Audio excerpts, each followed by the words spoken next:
級冒険者だ。もしかしてあれが明けの雫。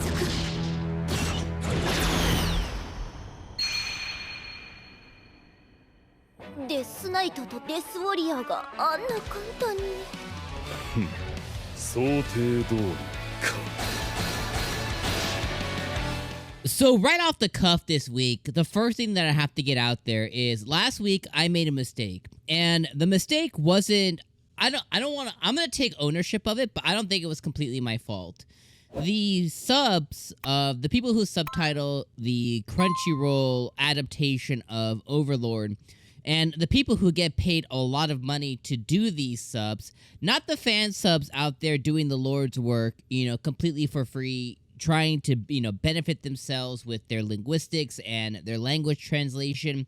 And hopefully the people who do the fan subs eventually can continue to pursue that to get paid by people like Crunchyroll or Netflix or High Dive, Sentai Film or stuff like that. I'm talking about the people who already got there and literally make the money to dub or translate the Japanese dub over to English subtitles. They effed up last week, and they put out that the food that was being delivered and the partnership between the Sorcerer Kingdom was between the Sorcerer Kingdom and the Theocracy. And last week, that really made me mad because last week we got introduced to a huge time skip, which, talking with a lot of you guys in the comments, told me that we skipped, I think, 2 chapters of the source material, and those 2 chapters are going to be later adapted, which is the Holy Kingdom arc. Those 2 chapters specifically are going to be translated or adapted into the movie. Now, I have a lot of thoughts on that, and I'm not going to spend time because, this episode, I want to talk about this episode. I'm not going to spend a lot of time, but my general 2-second thoughts on it is I think that's an awful thing to do, especially, when the movie isn't going to come out for a year or more. Like, basically, you're saying all of your people who are dedicated anime fans now have to wait to get a complete story. I would much rather have them adapted this Holy Kingdom stuff and then what we're watching now be made into a movie. I think that would have been better so that way you can complete your watch of Season 4.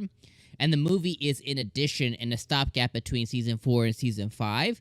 Kind of like how Demon Slayer did, as opposed to you watch a part of a season, the season then hella time skips, and all the middle stuff, it gets adapted later. It's just such a backwards way to do it, and I think it's an awful decision by the studios, creators.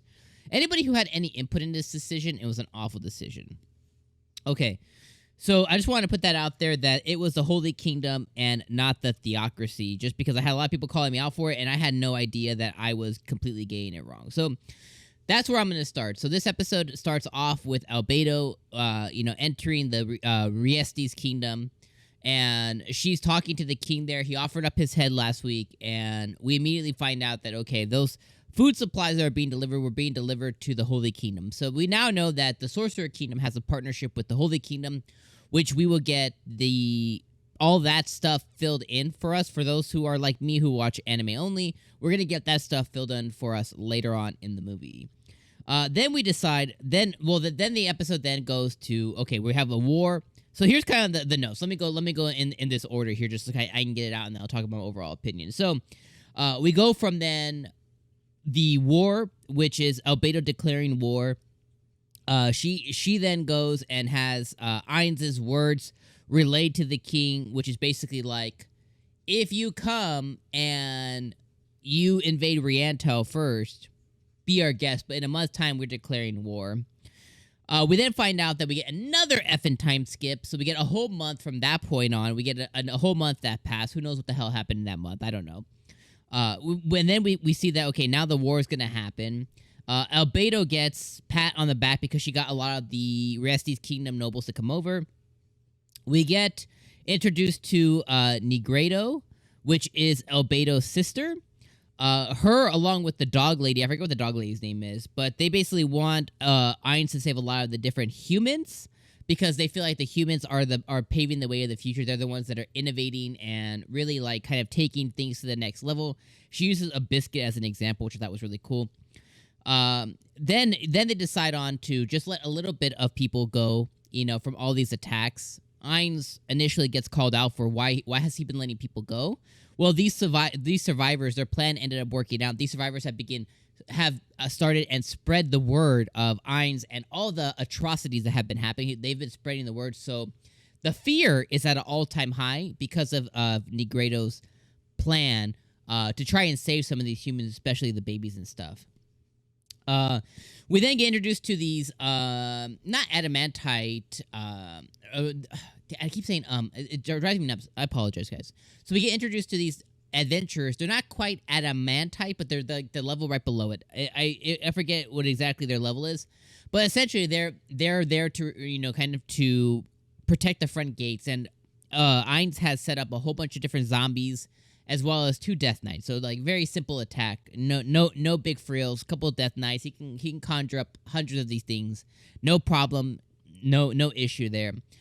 We get introduced to a really cool priest girl, which she has a very interesting side to her. Then the Death Knights begin to invade. I think it was conveyed to us at one point the Death Knights are in like the level 50s, so they basically crush everybody there, including all the adventurers. Then we get introduced at the end of the episode, a freaking adamantite adventure. This one is adamantite with a freaking gun, which I think they were trying to draw out this guy regardless. But a freaking dude in a complete red armor set and a gun. So that's kind of like the points of the episode. So let's kind of talk about kind of like all the things and opinions. So I really like this episode quite a bit. I think it is moving pretty fast, and I'm not really one to worry about things really moving too quickly, because a lot of times I'm pretty ignorant to the source material with 90% of the anime that I watch. So when things begin to move fast, if they're directed well, I don't really get impeded on as a viewer of the anime. But I really feel like in Overlord, we're skipping too much. And it's because of the blatant holes that are being obviously created. Like, we got a 1 month time skip.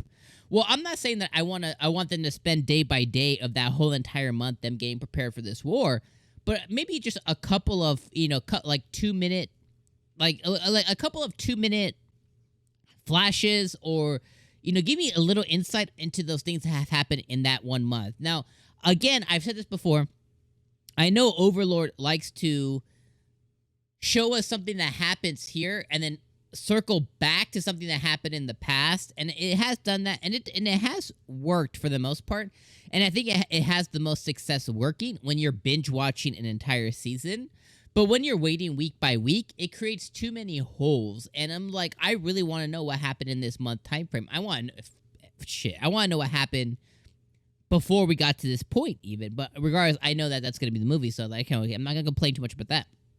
But like this 1 month time skip, like, I want to know more about it. Okay, Ains, we're going to learn more, I'm sure, next episode. But like Ains this episode had an idea of this adamantite adventure coming and invading, right?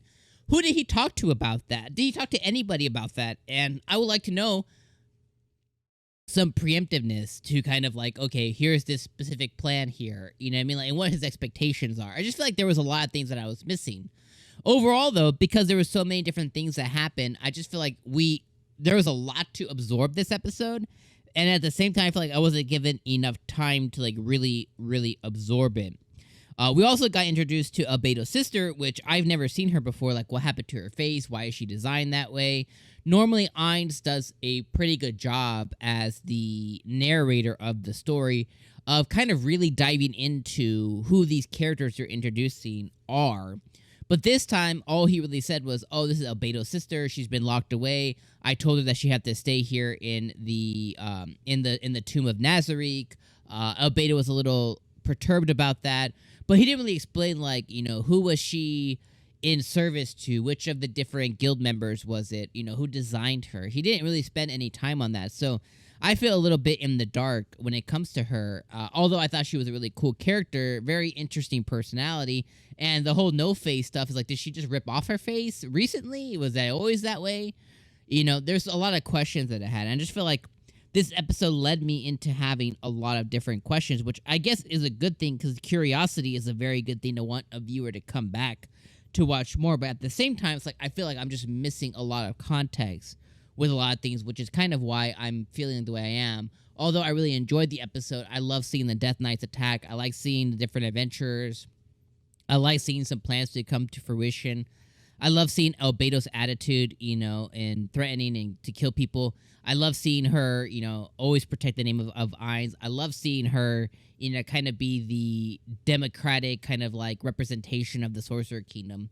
So I love all those different things. It's just I feel like there's so many different holes right now that I need more of them filled for me to really be fulfilled of what I'm watching so far. But I'm leaving you guys on those thoughts. I went over 10 minutes here today. Thank you guys so much for watching. If you sticked around to this point, you guys are a freaking all-star. I want to know what you guys think in the comments down below. Thank you for always being with me every week for Overlord. And let me know, are your feelings the same? As always, please don't share spoilers, but you can hint.